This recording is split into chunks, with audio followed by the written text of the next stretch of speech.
তোমার জীবনের সিলেবাস কি? তুমি কোন ভার্সিটি পড়েছো, কোন কলেজ পড়েছো, কোন মাদ্রাসায় পড়ছিলে, কোন স্কুলে পড়াশোনা করছো, কোন সিলেবাসের উপর লেখাপড়া করে তুমি এই তিনটা প্রশ্নের উত্তর দিতে পারবে? যেহেতু সে তিনটা প্রশ্ন দিতে পারছে, 4 নম্বরে সে বলবে করাত কিতাব আল্লাহ, আমার জীবনের সিলেবাস ছিল আল্লাহর কোরআন। তাহলে যার জীবনের সিলেবাস আল্লাহর কোরআন না, তার পক্ষে এই তিনটা প্রশ্নের উত্তর দেওয়া সম্ভব। যার জীবনের সিলেবাস আল্লাহর কোরআন, সে এই তিনটা প্রশ্নের উত্তর দিতে পারবে। এখন সিলেবাস কি জিনিস? আমরা স্কুলের সিলেবাস আছে, মাদ্রাসার সিলেবাস আছে, এই যে ইন্টারমিডিয়েট পরীক্ষা চলতেছে, এর একটা সিলেবাস আছে। এই সিলেবাসের উপর লেখাপড়া করে পরীক্ষা দিয়ে পাস করার পরেই না রেজাল্ট হয়। আপনি ফার্স্ট ডিভিশন পাবেন না সেকেন্ড ডিভিশন পাবেন না জিপিএ 5 পাবেন না গোল্ডেন পাবেন, কি পাবেন? এই সিলেবাসের উপর লেখাপড়া করেই আপনার রেজাল্ট। কথা ঠিক না? তাহলে কোরআন যদি আপনার ছেলে কেমন সিলেবাস ছিল, সে বলবে করাতু কিতাব আল্লাহ ফা আমানতু বিহি, এই কোরআনের উপরে আমার ঈমান। এই কোরআনকে আমি পড়েছি, বুঝেছি, মেনে নিয়েছি। 114টা সূরা, 517টা রুকু, 30টা পারা, 6663টা আয়াত, এর প্রত্যেকটা অক্ষর, প্রত্যেকটা শব্দ, প্রত্যেকটা আয়াত আমি জেনেছি, বুঝেছি, মেনে নিয়েছি। একটা কোরআনের সমাজ কায়েমের জন্য আমি চেষ্টা করেছি। এই কারণে আমি এই তিনটা প্রশ্নের উত্তর দিতে পারলাম। মানে তিনটা প্রশ্নের উত্তর কে দিতে পারবে, এটা কি বুঝা গেছে? বুঝা গেছে। যদি আপনি উত্তর দিতে পারেন, আমি যদি উত্তর দিতে পারি, আল্লাহ তাআলা উপর থেকে আওয়াজ দিবেন, ফেরেশতাকে বলবেন আমার বান্দা সঠিক কথা বলেছে, সে রাইটলি আনসার করেছে। সে যে কাফন দিয়ে তাকে দাফন করা হয়েছে, এই কাফন শেষ করে তাকে জান্নাতের কাফন করা হয়েছে। সুবহানাল্লাহ। এবং জান্নাতের সাথে এই কবরটাকে তুমি লিংক করে দাও। এখানে এসির বাতাস কন্টিনিউ আসতে থাকবে এবং তাকে বলবে তুমি ঘুমিয়ে যাও। সারা জীবন অনেক কষ্ট করছো এই কোরআনের জন্য, তুমি এখন ঘুমিয়ে যাও, ঘুমাতেই থাকবে। অপোজিট সাইডটা চিন্তা করে যে কোরআনের সিলেবাস তার কারণ হবে না, সে বলবে না আমি কিছু জানি না, তাকে আর 4 নম্বর প্রশ্ন করার দরকার নাই, ও 3 নম্বরেই ফেল। এই কারণেই তার সাথে জাহান্নামের একটা লিংক করে দেওয়া হবে। সেখান থেকে গরম বাতাস, রিমান্ডে থাকলে যা হয় তাই হতে থাকে। হঠাৎ একদিন আপনি আমি হয় জীবিত থাকি, না হলে মৃত্যু থাকি। হঠাৎ ইজাল জিলাল আরদু তিনশালা, আসমান জমিন, এই পাহাড় পর্বত, বাড়ি ঘর সব কেঁপে উঠবে, মারাত্মক ভূমিকম্প শুরু হবে। ইজা সামাউন ফাতারাত, আসমান ফেটে যাবে। ওয়া ইজাল কাওয়াকিবুন তাসারাত, তারকাগুলো খসে খসে পড়বে। সূর্য আছাড় মেরে নিচে পড়বে, আর কোনো আলো থাকবে না পৃথিবী, পুরো অন্ধকার, একটা বিভীষিকাময় পরিস্থিতি। সমস্ত সাজানো গোছানো বাড়ি ঘরগুলো ভেঙে তছনছ হয়ে যাবে। ইউরোপ, আমেরিকা, কানাডা, অস্ট্রেলিয়ার বড় বড় হাইরাইজ বিল্ডিং গুলো ভেঙে তছনছ। ওই রিসোর্ট গুলো যেখানে বসে বসে আপনি চা খাচ্ছেন, কফি খাচ্ছেন, হয়তো কফির কাপটা হাতের মধ্যেই থাকবে, হয়তো পিজা খাইতেছেন, পিজা অর্ধেক খেয়েছে, অথবা কলার মধ্যে অর্ধেক গেছে। হঠাৎ একটা এমন কাঁপুনি শুরু হয়ে যাবে, আপনি সবাই সব তছনছ ছিন্ন ভিন্ন হয়ে যাবে। এইরকম একটা অবস্থায় হাসরের মাঠ শুরু হবে। এই হাসরের মাঠটা হবে এই লেবুবাড়ির এই এলাকা, এই জমিনটা সমান হয়ে যাবে, মাঠ হয়ে যাবে। আমরা সবাই দাঁড়ায় যাবো এক লাইনে। এই দাঁড়ায় যাওয়ার পরে এখানে 5টা প্রশ্ন করা হবে। কবরের প্রশ্ন কয়টা বলছিলাম? 3টা। উত্তর দিতে পারলে কয়টা?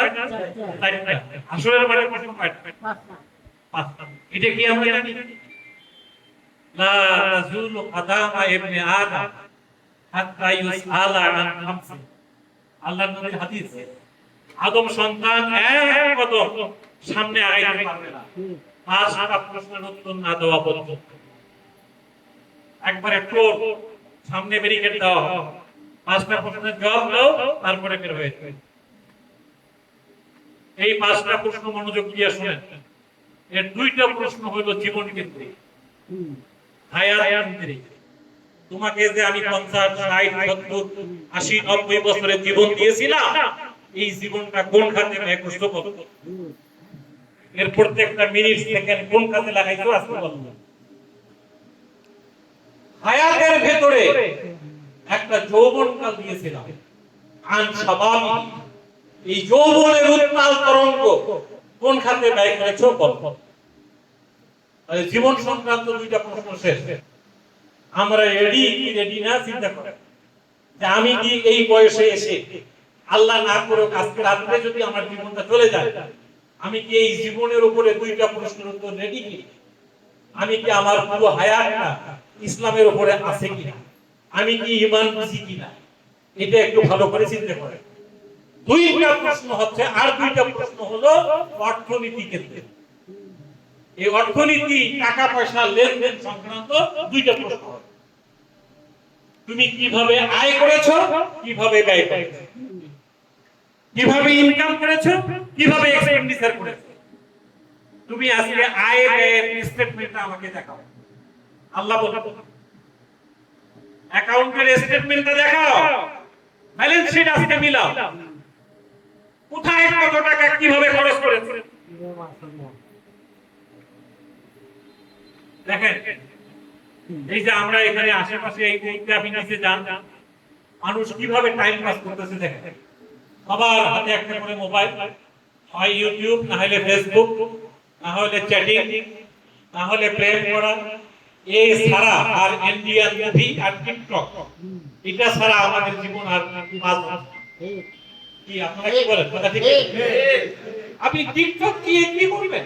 আল্লাহর কাছে বলবেন যে আমি টিকটক দেখছিলাম, আমি ইউটিউব দেখছিলাম, ফেসবুক দেখছিলাম। আপনি কোরআন শরীফ পড়ার সময় পেলেন না? 40, 50, 60 বছর বয়স হয়ে গেল, এখনো আলহামদুলিল্লাহ বাংলা অর্থ আমরা বলতে পারি না। এখনো আত্মাহিয়াতু বলতে কি বোঝায় আমি জানি না, দরুদ শরীফ বলতে কি বোঝায় আমি জানি না, দোয়া বলতে কি বোঝায় আমি জানি না। আল্লাহ বলবেন যে আয় ব্যয়ের হিসাব আমাকে দাও। এখন বলেন, আপনার আয়ের মধ্যে যদি কোথাও 1 টাকা সুদ ঢুকে পড়ে, বলেন তো সুদ ঢুকে পড়ার কারণে আপনার ইনকামটা এখন হালাল না হারাম? কি সুদ হারাম না হালাল? এটা আমরা বলি যে হারাম, কিন্তু আমরা ইচ্ছায় হোক অনিচ্ছায় হোক সুদের সাথে জড়ি। আল্লাহ নবী একটা হাদিসে বলেছেন সুদের 70 প্রকারের গুনাহ। কয় প্রকারের গুনাহ?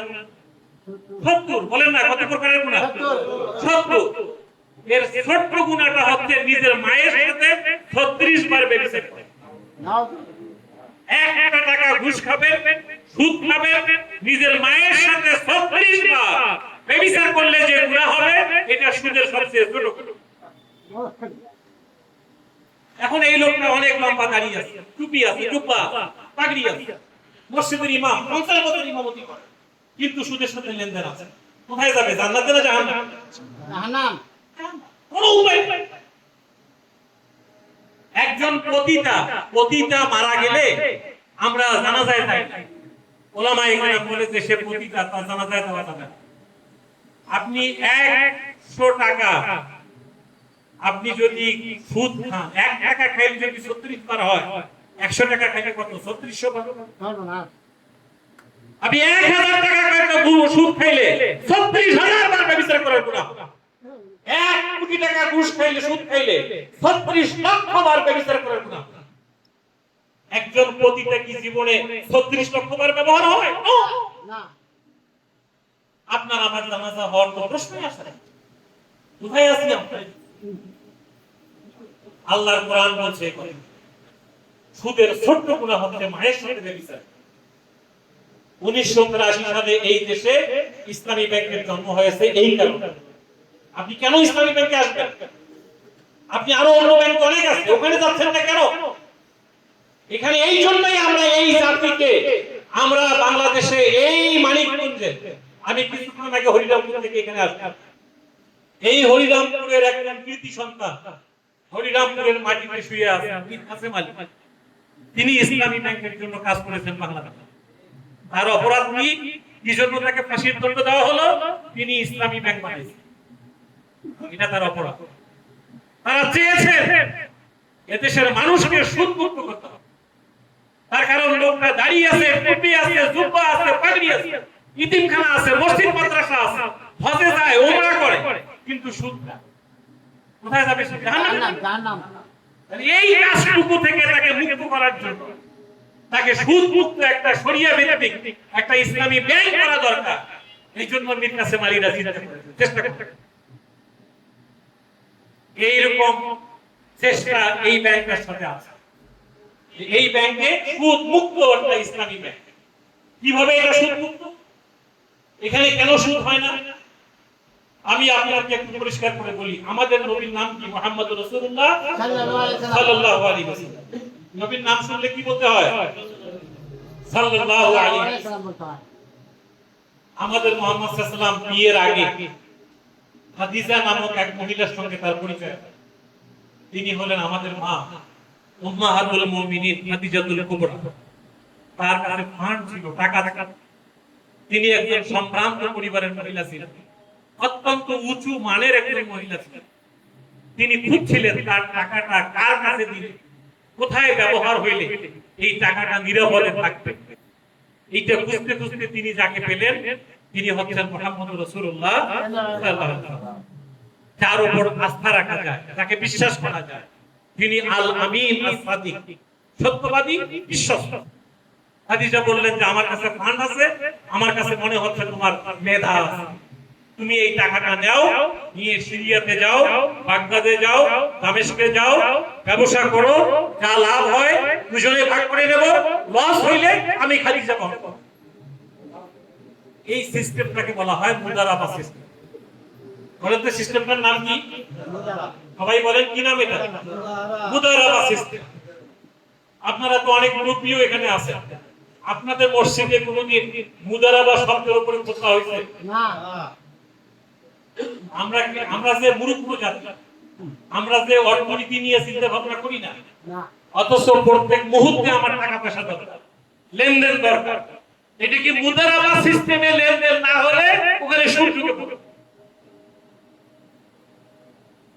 খাদিজা হলে ফান্ড দিলেন, ব্যবহার করলেন কে? মুহাম্মদ রাসূলুল্লাহ সাল্লাল্লাহু আলাইহি ওয়াসাল্লাম। ব্যবসা যদি লাভ হয় দুজনে ভাগ করে নেবে, লস হইলে খাদিজা বহন করবে। আমরা এই ইসলামী ব্যাংক মুদারাবা কনসেপ্টে আপনাদের কাছ থেকে ফান্ড নিই। আপনি 1000 টাকা ডিপিএস করেন, 500 টাকা ডিপিএস করেন, 3 বছর, 3 মাস, 6 মাস, 12 মাস মেয়াদ দিয়ে ডিপিএস করেন। এই টাকাটা যে আপনি আমাদেরকে দিলেন, এখানে আমাদের 3 কোটি গ্রাহক আছে। কয় কোটি গ্রাহক আছে ইসলামী ব্যাংকের? 3 কোটি গ্রাহকের 2 লক্ষ হাজার কোটি টাকা ডিপোজিট ইসলামী ব্যাংকে আছে। সুবহানাল্লাহ বলবেন। সুবহানাল্লাহ। এই যে ফান্ডটা আপনারা দিয়েছেন আমাদেরকে, এটা আমরা মুদারাবা কনসেপ্টে নিয়েছি। মুদারাবা কনসেপ্টে নিয়ে আমরা আবার আপনাকে লাভ দিচ্ছি কিভাবে? এই লাভের জন্য আমরা এই টাকাটাকে যেখানে বিনিয়োগ করি, এই বিনিয়োগের পরিভাষাগুলো হলো বাই মুআজ্জাল, বাই মুরাবাহা, বাই সালাম, বাই ইসতিসনা, হায়ার পারচেজ, আন্ডার শিরকাতুল মিল। এই যে শব্দগুলো আমি বললাম, শুনেছেন কোনদিন মসজিদের ভিতরে? এগুলো আলোচনায় নাই। আমরা সকাল সন্ধ্যা ওয়াজিফা করি, একটু মিলাদ করি, দরুদ শরীফ পড়ি, সূরা মুলুক পড়ি, সূরা ইয়াসিন পড়ি, মানুষ মারা গেলে তার পাশে দিয়ে সূরা ইয়াসিন পড়ি। আমার মনে হয় ভাগ কাপড় দিয়ে লোকটা জান্নাত চলে যাবে। সেটা কি এরকম না? আপনাকে বাস্তব প্র্যাকটিক্যাল জীবনে জানতে হবে আপনার টাকাটা হালাল হচ্ছে নাকি হারাম হচ্ছে। আমরা একটা পণ্যের বেচাকেনা করি ইসলামী ব্যাংক, একটা কলমের দাম 10 টাকা, দোকানদার কিনেছে 7 টাকা দিয়ে, আমার কাছে 10 টাকা বিক্রি করলো, কত টাকা লাভ হলো? এই 3 টাকাকে আপনি সুদ বলবেন না লাভ? আবার আপনি এক ভদ্রলোককে 10টা টাকা দিলেন, কেন দিয়ে বললেন 10 বছর পরে তুমি আমাকে 11 টাকা দিবে। এ যদি 20 বছর পরেও আপনাকে 11 টাকা দেয়, এই অতিরিক্ত 1 টাকা এটা আপনার জন্য খাওয়া হারাম। আর একটা কলম আপনি দিয়ে 7 টাকা দিয়ে কিনে 11 টাকায় বিক্রি করেন, 60 টাকা লাভ করেন, তাও আপনার জন্য হালাল। এটাই ইসলামী শরিয়া হালাল করে। সূরা বাকারা 275 নম্বর আয়াত আল্লাহ বলেন ওয়া হালাল্লাহু বাইআ ওয়া হারামা রিবা। আমি বেচাকেনা করে যেটা লাভ হয় এটাকে আমি হালাল করেছি। টাকা দিয়ে টাকা নেওয়ার যেটা সুদ হয় আমি এটা হারাম করি। সুদ আমি আল্লাহ তাআলা পছন্দ করি না। এটা আল্লাহর একটা ঘৃণিত কাজ। মায়ের সাথে ব্যভিচার করার গুনাহ বুঝতে পারছেন? পৃথিবীতে আর কোনো আমল নাই যেটা করলে, এমন কোনো অন্যায় নাই যেটা করলে মায়ের সাথে ব্যভিচার করার গুনাহ হয়। এটাই একটাই সেটা হলো সুদ। আল্লাহ তাআলা সূরা বাকারার 275 নম্বর আয়াতে বললেন, আমি আজকের দিন থেকে সুদ নিষিদ্ধ করলাম, নিষেধ করে দিলাম। যা হবার হয়ে গেছে, ইল্লা মা কাদ সালাফ, যা হবার হয়ে গেছে। ওমান আদ, আজকের দিনের পরেও যদি তুমি ভাগ্যকে বুঝো, ইসলামী ব্যাংক সোজায় খায় না ঘুরায় খায়, এরকম কথাবার্তা বলে যদি তুমি আবার সুদের সঙ্গে থাকো, ফাউলাইকা আসহাবুন নার, তাহলে আমি আল্লাহ তোমাকে জাহান্নামে পাঠিয়ে দেব। নাউযুবিল্লাহ। কয়দিনের জন্য জাহান্নামে পাঠাবো? হুম ফিহা খালিদুন, চিরদিনের জন্য, আর কোনদিন ওখান থেকে বের হওয়া যাবে না। আপনার আমার মৃত্যুর পরে আপনার আমার ছেলে এবং মেয়ে, মানিকগঞ্জ না, বাংলাদেশ না, কাবা শরীফের ইমাম সাহেব সহ পৃথিবীর সমস্ত আলেমকে ডেকে হাজার হাজার গরু জবাই করে খাওয়াই দিলেও আপনার কিছু হবে না। এই সুদের সাথে সম্পর্ক থাকার কারণেই আপনাকে আমাকে জাহান্নামে যেতে হবে। তাহলে মুদারাবা কনসেপ্টে আমরা ইসলামী ব্যাংক মানুষের কাছ থেকে টাকা নেই, আর আমরা বাড়ি মুরাবাহা, পণ্য বেচা কেনা করে, আপনি বাড়ি করতে চাচ্ছেন, আমি আপনাকে বাড়ি করার জন্য টাকা দেব, আপনি আমার কাছে আসেন, 1 টন রডের দাম 1 লক্ষ টাকা, আমি যদি 1,10,000 টাকা বিক্রি করে 10,000 টাকা লাভ করি, এটা কি সুদ বলবেন আপনি? এই পণ্যের বেচা কেনা করে আমরা ইনকাম করি, করে তারা আমাদেরকে ডিপোজিট দিল, ওদেরকে আমরা প্রফিট দিয়ে ভাগ করে দিয়ে আমরা বছর শেষে লাভ ঘোষণা করি। এই হলো ইসলামী ব্যাংকের লেনদেন। তাহলে আমরা কি এখন সুদের সঙ্গে থাকবো না ইসলামী ব্যাংকের সঙ্গে থাকবো? বলেন কার সঙ্গে থাকবেন আপনারা? ইসলামী ব্যাংকের। তার কারণ আমি যতই ছোটখাটো যা আমল করি, আর লেনদেনটা যদি সুদ ভিত্তিক হয়, কোন আমলেই আমাকে জাহান্নাম থেকে বাঁচাতে পারবে না। আসুন আমরা জাহান্নাম থেকে মুক্ত হওয়ার জন্য ইসলামী ব্যাংকের সাথে থাকি, থাকবো তো ইনশাআল্লাহ। আল্লাহ তাআলা সূরা বাকারার 275 নম্বর আয়াতে কি বললেন জানেন? ইয়ামহাকুল্লাহুর রিবা, আপনার জীবনের সুদ ভিত্তিক যা সম্পদ হবে, গাড়ি হবে, বাড়ি হবে, টাকা পয়সা হবে, জমি জায়গা হবে, আল্লাহ বলছে আমি এগুলো ধ্বংস করে দেব। আল্লাহর কথা সত্য না আমাদের কথা সত্য? আল্লাহ বলছে আমি ধ্বংস করে দিই। তোমার আমলে দিতে পারি, তোমার সন্তানের আমলে দিতে পারি, নাতি নাতনির আমলেও দিতে পারি। এক সময় তুমি পথের ফকির হয়ে থাকবে, তুমি অনেক বড় ক্ষমতাসীন প্রধানমন্ত্রী, রান্না করা খাবার খাওয়ারও আমি আল্লাহ সময় দিতে নাও পারি। এরকম হইতে পারে না? ফেরাউনের ইতিহাস দেখেন, নমরুদের ইতিহাস দেখেন, কামতা রাখু মিন জান্নাতিন ওয়া উয়ুন, কিভাবে তারা সুদের সঙ্গে থাকার কারণে বড় বড় মালাখানা, রিসোর্ট, গণভবন, বঙ্গভবন সব ফেলায় রেখে তারা চলে যায়। এটাই হলো ইতিহাস। মার্সিডিজ গাড়ি ধানমন্ডিতে পড়ে আছে, মালিক টাকার বস্তা মানুষ বুড়িগঙ্গায় ফেলায় দেয়, টাকা এটা সুদের টাকা, খাওয়ার লোক নেই, কেউ ধরে না। তাহলে আল্লাহ সুদ ভিত্তিক সম্পদকে যে ধ্বংস করে দেয়, এটা কি আমরা বুঝি না? কি বলে ধ্বংস করে দেয়, এটা আল্লাহর কোরআন বলছে।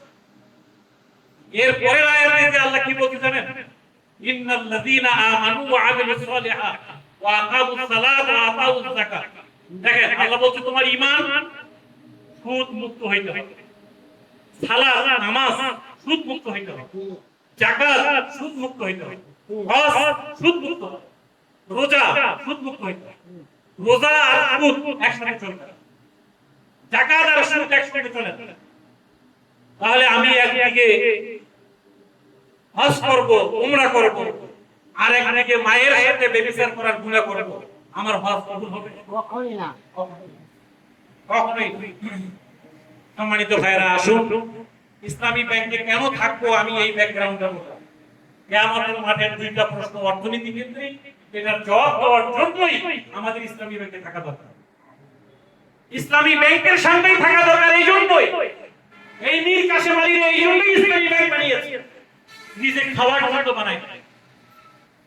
তার কোন কত বিঘা জমির মালিক হরিজমিনের খবর নেন, ঢাকা শহরে কয়টা বাড়ির মালিক খবর নেন, কিছু নাই, শুধু দিয়ে গেছে মানুষ।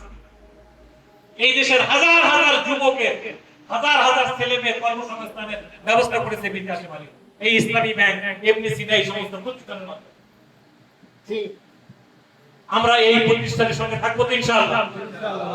এখন যে কথাটা বলবো সেটা হলো, আপনারা অনেক সময় ঝড় দেখেন, গুজব দেখেন, যে কথাটা আমাদের সাংবাদিক সাহেব বলবেন যে আমরা পহেলা জুন থেকে 13 জুন এই 13টা দিন আমরা খুব খারাপ অবস্থায় ছিলাম। আচ্ছা বলেন তো, পৃথিবীতে এমন কোন ব্যাংকের নাম বলতে পারবেন যে ব্যাংকে একসাথে সব গ্রাহক গেলে সবার টাকা দিতে পারবে? পৃথিবীতে এমন কোন ব্যাংক আছে? সম্ভব না। কেন সম্ভব না আমি আপনাকে বলি, এক ভালো করে শুনুন। ব্যাংকে যদি কেউ 100 টাকা জমা দেয়, কত টাকা বলেন তো? 100 টাকা জমা দিলে 90 টাকা ব্যাংক বিনিয়োগ করতে পারবে, লোন দিতে পারবে, আর 10 টাকা ব্যাংক রাখতে পারবে নগদ কাউকে সাপোর্ট দেওয়ার জন্য। জরুরি একজনের উপরে চলে, কেউ হাসপাতালে আছে, বাড়ির খরচ দরকার, সে দৌড়ে আসবে 10 টাকা। এটা বাংলাদেশ আমাদের গভর্নমেন্টের সিদ্ধান্ত। এটা ব্যাংক কোম্পানি আইনে এটা বলা আছে যে 100 টাকা ব্যাংকে জমা থাকলে 90 টাকা ব্যাংক লোন দিতে পারবে। তাহলে 90 টাকা চলে গেলে আর কয় টাকা থাকবে? এই 10 টাকা ব্যাংক ক্যাশ কাউন্টারে রাখতে পারবে মানুষকে সাপোর্ট দেওয়ার জন্য। ব্যাংকগুলো এইভাবে চলে, সারা পৃথিবীর ব্যাংকগুলো এইভাবে চলে। এখন আপনি হঠাৎ করে খবর পাইলেন যে ইসলামী ব্যাংক নাই। এখন আমার কাছে 10 টাকা আছে, লোক এসে জমা হইলো 20 টাকা অথবা 30 টাকা বা 50 টাকা। আমি 10 টাকা কি 50 জনকে ভাগ করে দিতে পারবো? তখন আমাকে ভাগ করতে হবে, পরিমাণটা কমাই দিতে হবে। আপনার ছেলে মেয়ের বিয়েতে আপনি 200 লোককে দাওয়াত করছেন, হঠাৎ করে 500 লোক এসে হাজির। গ্রামের মানুষ তো বোঝেন কিভাবে যেন দাওয়াত করা গেছে, 500 লোক এসে হাজির। 200 লোকের খাবার 500 লোককে কি সমানভাবে দেওয়া যাবে? তখন কি একটু ভাগ বাটোয়ারা করতে হবে না? আপনারা শুনে খুশি হবেন। মানে বিষয়টা আমি আপনাদেরকে বলি, যেদিন সাবেক প্রধানমন্ত্রী বাংলাদেশ থেকে ভারত চলে গেল, ওই দিন থেকে আমরা পত্র-পত্রিকায় খবর পেলাম যে বাংলাদেশের ব্যাংকিং সেক্টর থেকে প্রায় 2.5 লক্ষ কোটি টাকা নাই। ইসলামী ব্যাংক থেকে 80,000 কোটি নাই। তাহলে যেদিন সাবেক প্রধানমন্ত্রী চলে গেল, ওই দিনে 80,000 কোটি টাকা ইসলামী ব্যাংকে না থাকার পরেও আমরা কারো চেক বিজনা করি নাই। সবাইকে আমরা ঠিকঠাক মতো পেমেন্ট দিয়েছি। হয়তো 2 লাখের জায়গায় 1 লাখ দিয়েছি, 10 লাখের জায়গায় 5 লাখ দিয়েছি, কারো চেক বিজনা করি নাই। কিন্তু সাবেক প্রধানমন্ত্রী চলে যাওয়ার পরে 80,000 কোটি টাকা নাই। ওই দিন থেকে আজকের দিন পর্যন্ত ইউনূস সরকার ক্ষমতায় আসলো, এখন বিএনপি ক্ষমতায় আছে। এই সময়ের মধ্যে 80,000 টাকা তো দূরে থাক, 80 টাকাও কেউ নিতে পারে না। তাহলে আমার কি আতঙ্কের থাকার কোনো কারণ আছে? 80,000 কোটি টাকা যখন ছিল না, তখন আমি ঠিকঠাক মতো টাকা বুঝে পাইলাম। এখন 80 টাকাও কেউ নেয় নাই, এখন কি আমার টাকার কোনো সমস্যা আছে? তাহলে আমি কেন গুজবে আতঙ্কে দৌড়ে আসলাম? দেখেন, এটাও আমাদের ঈমানের একটা ঘাটতি আছে, যেটা আমরা জানাজার নামাজে বলি, আল্লাহ আমার মৃত্যুটা ঈমানের সাথে দিও। এই ঈমানদারদেরকে ডাক দিয়ে সূরা হুজুরাতে আল্লাহ তাআলা বলতেছেন, ইয়া আইয়ুহাল্লাযীনা আমানু, এই ঈমানদারগণ শোনো, ইন জাআকুম ফাসিকুন বিনাবাইন ফাতাবায়ানু। হঠাৎ করে কোন ফেসবুকে, ইউটিউবে তুমি একটা খবর দেখলে ইসলামী ব্যাংক নাই, এটা তুমি দেখে দৌড়ে যাও না, যাচাই বাছাই। আল্লাহ রাসূলের আমলে এরকম ঘটনা ঘটেছে। এই গুজবটা এখন না, ওই সময় হচ্ছে। আল্লাহ রাসূলের আমলে রাসূল সাল্লাল্লাহু আলাইহি ওয়াসাল্লাম এক সাহাবীকে একটা এলাকায় যাকাত করার জন্য পাঠাইছিলেন, বনি মুস্তালিক গোত্র। ওই সাহাবীর সাথে ওই এলাকার লোকদের একটা আগে থেকেই একটা মনোমালিন্য ছিল। এলাকায় থাকে না এরকম? তো উনি এই কারণে এলাকায় যান না, না যে এসে আল্লাহর নবীকে বলতেছেন যে ওরা আমাদের টাকা দিচ্ছে না। রাসূল বললেন, যাকাত যে দিবে না তার সঙ্গে তো যুদ্ধের কথা, যুদ্ধ লেগেই যাবে। ঠিক এই মুহূর্তে আল্লাহ কোরআন শরীফে আয়াত নাযিল করে বললেন, ফাতাবায়ানু, ভালো করে যাচাই বাছাই করো। ম্যানেজারের কাছে যাও, চেয়ারম্যানের কাছে যাও, এমডির কাছে যাও, জিজ্ঞাসা করো, ভালো করে টিভি স্ক্রিনে দেখো, ভালো করে পত্র পত্রিকায় দেখো, আসলে কি ইসলামী ব্যাংক আছে না নাই। আপনার কান আপনার সাথে আছে না নাই, কানে একটু হাত দাও, দেখো নাকি দৌড়াবাসি লেগেছে। এই কথাটা বুঝা গেছে? তো আমরা কি গুজবে কান দেবো নাকি ইসলামী ব্যাংকের সঙ্গেই থাকবো ইনশাআল্লাহ? কালকে আমাকে মানিকগঞ্জের বাজেস্থানে এক ভদ্রলোক বলেছে, স্যার আমার টাকা তো এখানে আমানত আছে, শুধু আমার টাকাটা না আমি নিজেও ইসলামী ব্যাংকের জন্য আমানত, এই ব্যাংকের জন্য আমি ঢাল হয়ে থাকি, মানব প্রাচীর তৈরি করবো আমরা। ইসলামী ব্যাংকের জন্য কেউ হাত দিলে তার হাত চলে পড়ে যাবে ইসলামী ব্যাংকের টাকা। আল্লাহ তাআলা এই কথাটাও কোরআনে বলেছেন, আসলুহা সাবিতুন ওয়া ফারউহা ফিস সামা। আল্লাহর কোরআনের আয়াতের উপর যে ব্যাংক দাঁড়িয়ে থাকে, যে প্রতিষ্ঠান দাঁড়িয়ে থাকে, এই প্রতিষ্ঠানের শিকড় মাটির অনেক অনেক অনেক, এটা কেউ চাইলেই উপরে ফেলতে পারে না। এটা কোনো প্রচুর পাতার জল না যে কেউ পোকা দিল আর টাক করে পড়ে যাবে। ইসলামী ব্যাংকে হাত দিবে তার হাত চলে পড়ে যাবে। ইসলামী ব্যাংক তার জায়গায় দাঁড়িয়ে থাকবে। আমি এই ব্যাংকে আজকে প্রায় 25 বছর ধরে আছি।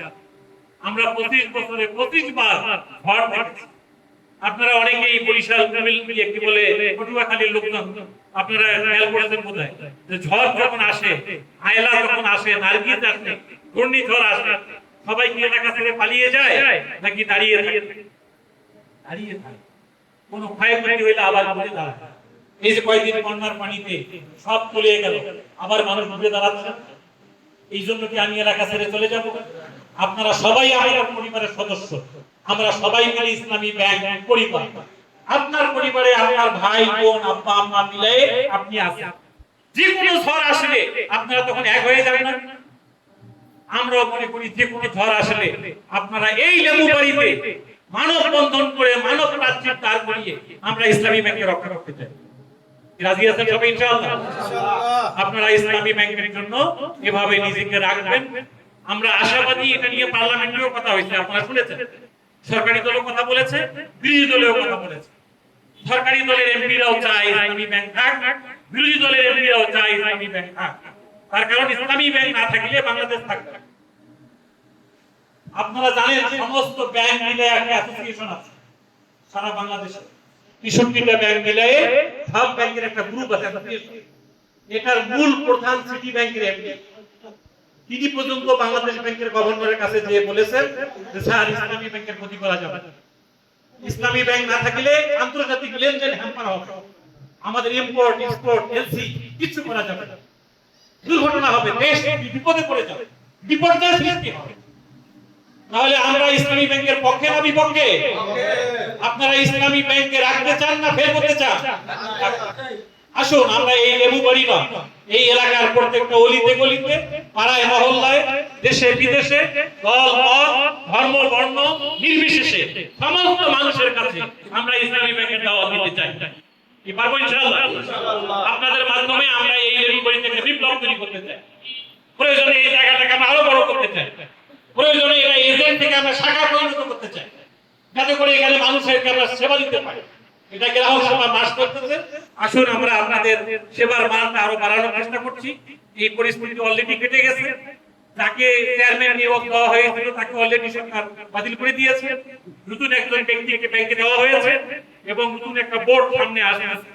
এর মাধ্যমে ইসলামী ব্যাংক আমরা মনে করি আগের তুলনায় আরো অনেক অনেক অনেক দূর এগিয়ে যাবে ইনশাআল্লাহ। তাহলে আসরের মাঠের প্রশ্ন কয়টা বলছিলাম? কয়টা বলছি?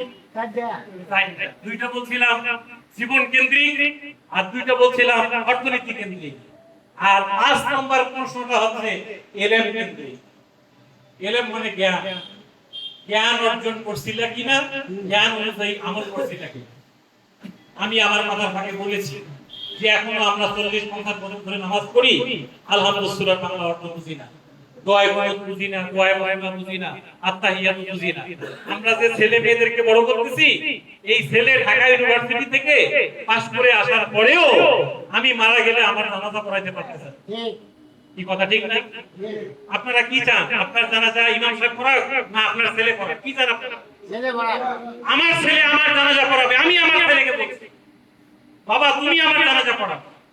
আমার লাশটাকে সামনে রেখে তুমি দাঁড়িয়ে লাশটা বাক্য বলবা যে আমার বাবা এইরকম ছিল, এইরকম ছিল, এইরকম, কমপক্ষে 10টা বাক্য বলবা।